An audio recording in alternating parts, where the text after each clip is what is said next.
hapon po sa inyong lahat. Welcome po sa aking YouTube channel. Ayan po, mag-update lang ako sa aking ngayon dito sa bahay.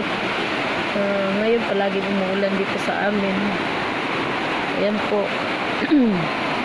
Paalisan na ako ngayon kasi magtrabaho. Bigla namang umulan. Kaya magbablog muna ako.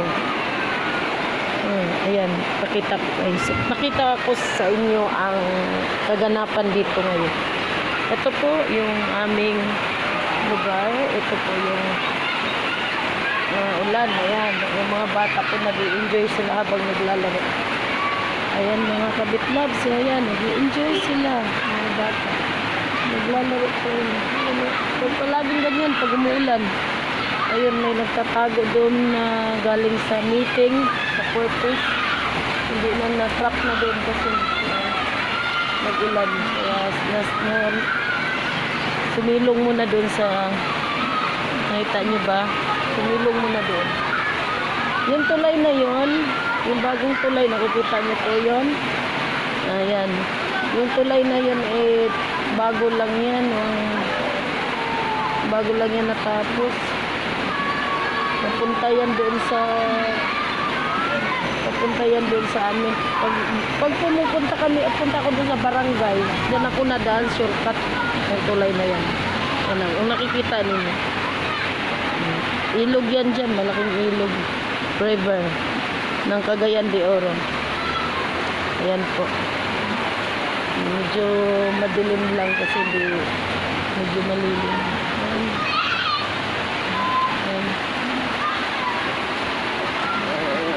Hindi naman masyadong malakas pa na ulan. Medyo ulan-ulan lang.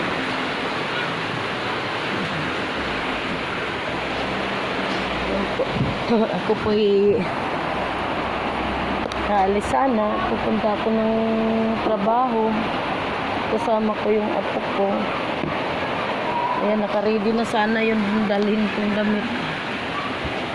Kaso umulan. Tatrabaho muna tayo kasi hirap ang buhay ngayon. Hirap. Mahal ang bilihin, mahal ang bigas. Ako, mahirap talaga ang buhay pag umasa. Walang income. Kung ano lang dito sa bahay, walang mangyayari. Ewan ko lang kung ano ninyo hirap sa buhay ngayon. Kating hirap sa buhay talaga, grabe. Hindi makaya sa budget. Pag wala kang trabaho, wala kang income, wala kang wala, nga. Kaya napag-isipan ko na magtrabaho. Galing kami karat mo July 29. Karating ko lang galing Manila kasi 'di ba nagaling ako. Doon kami nag-stay sa Manila noon. Doon ako nakatira. Umuwi kami kasi hindi ko rin nakakayanan doon. Hirap kasi nangupahan lang kami. Yung apo ko nagkakasakit. Ganon din naman pagdating dito may sakit.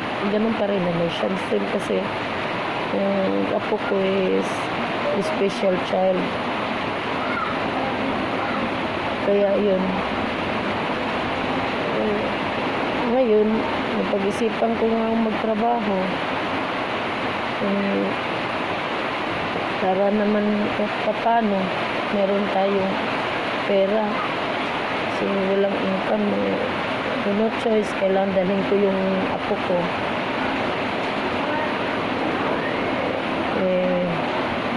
Mahirap naman din iwan ko dito.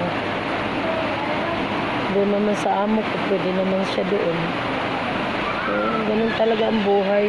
Kailangan kahit hindi mo gusto, pilitin mo.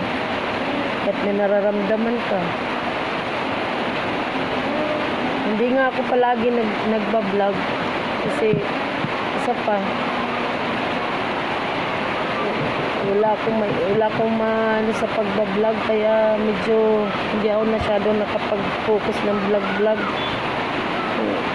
Mahirap din mag-isip ng content lalo na pag problema, magulo ang utak mo. Marami kang iniisip. Ganun pala yun. Pag marami kang iniisip, hindi ka nakapokus sa ano mo. Kumbaga, hindi concentration yung ulo ko, parang gano'n. Hindi kagaya dati, active talaga ako sa pagbablog. Ngayon, parang hindi na ako masyadong nagka-upload. Pero gagawin ko naman lahat pag halimbawa mag ako ng vlog para makapag-upload ako. Yun. Kaya kung yung mga nakapanood sa akin at yung mga nag-subscribe sa akin, yun, salamat din ako sa inyo nanonood sa akin kahit papano. May nanonood sa akin pagbablog, nanonood sa akin ngayon. Pasalamat din ako sa mga viewers niyo. At papano na i-share ko yung mga ano ko ngayon, mga problema ko.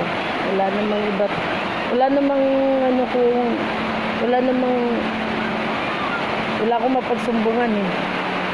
Minsan hirap na talaga ako, pero kinakaya ko pa rin.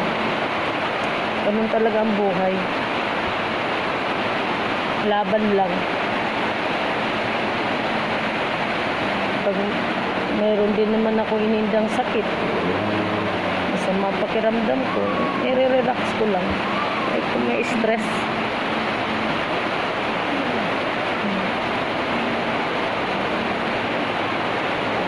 naantay ko lang lumano yung ulan para makalis ako itong araw na to. Kung hindi naman, bukas na lang. Yan po. Sana subscribe niyo ang aking YouTube channel.